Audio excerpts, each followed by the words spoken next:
너희 중 장로들에게 권하노니 나는 함께 장로 된 자요 그리스도의 고난의 증인이요 나타날 영광에 참여할 자니라.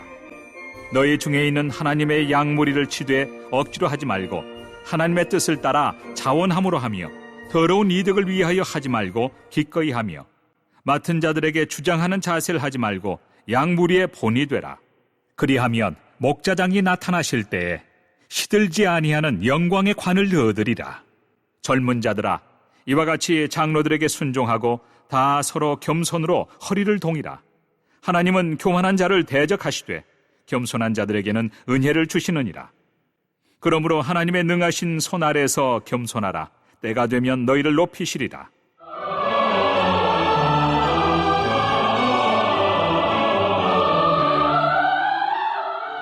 너희 염려를 다 주께 맡기라. 이는 그가 너희를 돌보심이라. 오늘 12월 21일입니다. 12월 21일 월요일 아침에 주시는 하나님의 말씀은 베드로전서 5장 1절부터 7절까지 말씀입니다. 오늘 말씀을 통하여 사도 베드로는 하나님의 교회의 아름다운 사역자들의 모습이 무엇인지를 잘 보여주고 설명해 주고 있습니다. 5장 1절부터 4절까지는 교회의 지도자들에게 리더들에게 주시는 하나님의 말씀이라고 할 수 있습니다. 5장 1절 말씀에 이렇게 이야기하는데요. 너희 중 장로들에게 권하노니 라고 이야기합니다. 장로들이 누구입니까? 오늘날로 따지면 교회 장로님들, 목사님들이 계실 텐데 특별히 오늘 본문에 나와 있는 이 장로님들은 아마도 목회자였던 것 같습니다. 그 장로님들, 목회자들, 특별히 목회자들 그리고 지도자들, 리더들일 텐데요. 그 리더들에게 뭐라고 권면합니까? 나는 함께 장로된 자요 그리스도의 고난의 증인이요 나타날 영광에 참여할 자로서 너희 중에 있는 하나님의 양무리를 치되 억지로 하지 말고 하나님의 뜻을 따라 자원함으로 하며 라고 이야기합니다. 하나님의 양들, 하나님의 백성들을 무리를 먹이고 입히고 그 무리를 가르치고 권면하되 억지로 하지 말아야 한다라고 이야기합니다. 두 번째로는 하나님의 뜻을 따라 자원함으로 해야 된다라고 이야기합니다. 하나님이 맡겨주신 그 사명이므로 자원하는 마음으로 감사하는 마음으로 그것을 감당해야 한다라고도 이야기하고 있습니다. 그 양무리에 대한 이야기가 여러분 잘 아시는 대로 요한복음 21장에 나와 있지 않습니까? 예수님이 부활하신 후에 갈릴리 호숫가에서 베드로에게 이렇게 물으셨죠. 3차례 물으셨습니다. 시몬아, 네가 나를 사랑하느냐라고 물으셨습니다.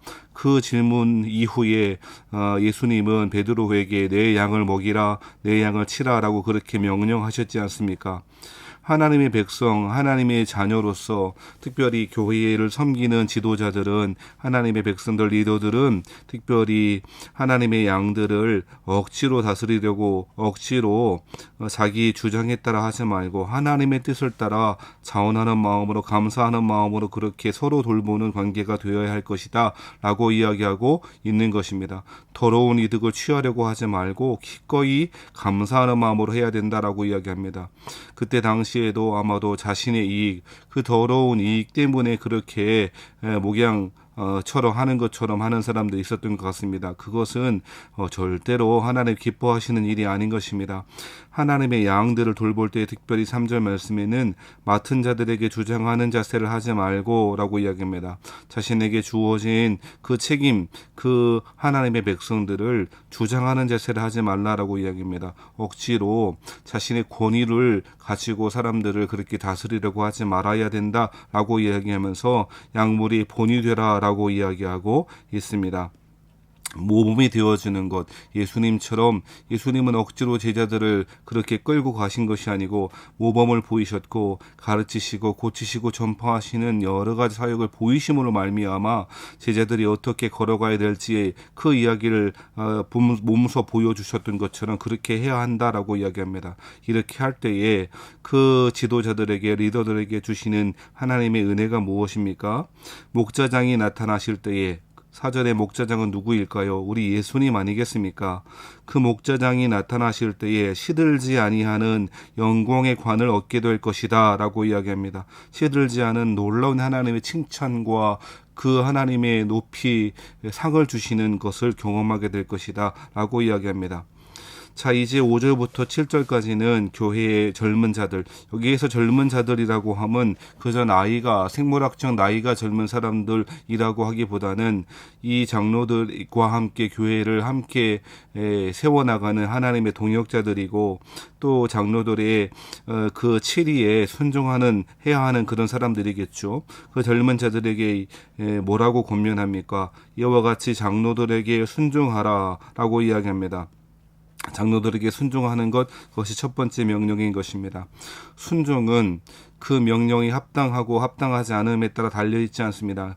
그것이 그리스도의 말씀이라면 장로들, 리더들이, 목사님이 하시는 말씀에 대하여 그렇게 순종하는 것 필요할 것입니다. 저것은 하나님의 말씀에 맞지 않아, 저것은 내 생각과 달라 라고 자신의 판단으로 결정하고 따라갈지 따라가지 않아야 할지 결정한다면 그것은 순종하는 자세가 아닐 것입니다. 순종이야말로 현대인들에게 많이 소홀히 다루어지는 그런 말 아니겠습니까? 순종하는 것은 마치 자신의 굴종을 그렇게 드러내 보여주는 것처럼 생각하는 사람들이 많이 있습니다만 전혀 그렇지 않습니다. 오늘 본문의 말씀에 통하여 장로들에게 순종하라라고 그렇게 분명히 이야기하고 있습니다. 두 번째로 서로 겸손으로 허리를 동이라. 하나님은 교만한 자를 대적하시되 겸손한 자들에게는 은혜를 주시니라 라고 이야기합니다. 서로 겸손하고 허리를 동이고 그렇게 해야 된다라고 이야기합니다. 왜 그렇게 하십니까? 하나님은 교만한 자를 대적하시고 겸손한 자들에게는 은혜를 베푸시기 때문에 그러합니다. 서로 자신의 생각을 주장하거나 하지 말고 겸손함으로 서로 허리를 동이는 것, 서로 순종하는 것, 그것이 서로 사랑으로 서로 섬기는 교회의 아름다운 모습일 거라 그렇게 이야기하고 있습니다. 그래서 6절 말씀에는 그러므로 하나님의 능하신 손 아래에서 겸손하라. 때가 되면 너희를 높이시리라 라고 이야기합니다. 주의 말씀에 따라 서로 사랑하며 서로 섬기며 서로 순종하는 관계, 그것이 겸손일 것이고 그 겸손을 통하여 하나님은 때가 되면 그 겸손한 자를 높여주시겠다라고 이야기하고 있는 것입니다.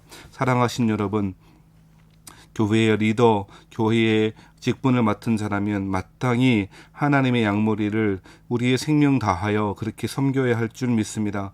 나에게 주신 내 마음 가운데 있는 나의 기도의 제목 가운데 있는 성도를 위하여 오늘도 함께 기도하며 함께 애쓰고 힘써 나가는 저와 여러분 되길 바라고, 억지로나 그렇게 하지 않고 오히려 하나님이 주신 그 양머리를 하나님을 사랑하는 마음으로, 예수님을 사랑하는 마음으로 잘 섬기시는 저 여러분 되길 바라고, 서로 겸손하고 서로 순종하는 모습을 통하여 하나님이 기뻐하시는 우리 새언약교회를 함께 만들어 가시는 저와 여러분 되길 바랍니다. 7절 말씀에 이렇게 결론적으로 이야기하십니다. 너희 염려를 다 주께 맡기라. 이는 그가 너희를 돌보심이라. 걱정스러운 일 많을 때일 것입니다. 12월 마지막 올 2020년을 보내면서 정리하면서 여러 가지 고민도 여러 가지 생각도 많이 하실 것입니다. 사랑하시는 성도 여러분, 우리는 염려를 주께 맡기는 것 외에는 답이 없는 세상을 살아갑니다. 그런데 이것은 소극적으로 연약한 태도가 아니라 오히려 하나님이 우리에게 주시는 강력한 수단이고 세상을 이길 수 있는 비결이라 저는 생각합니다. 염려를 주께 맡기는 것, 그가 그렇게 할 때에 우리 주님께서 우리를 돌보실 것이다 라고 이야기합니다. 맡기지 않는 물건은 책임지지 않습니다. 목욕탕에 들어갈 때마다 써있는 글귀 아닙니까? 예, 그렇습니다.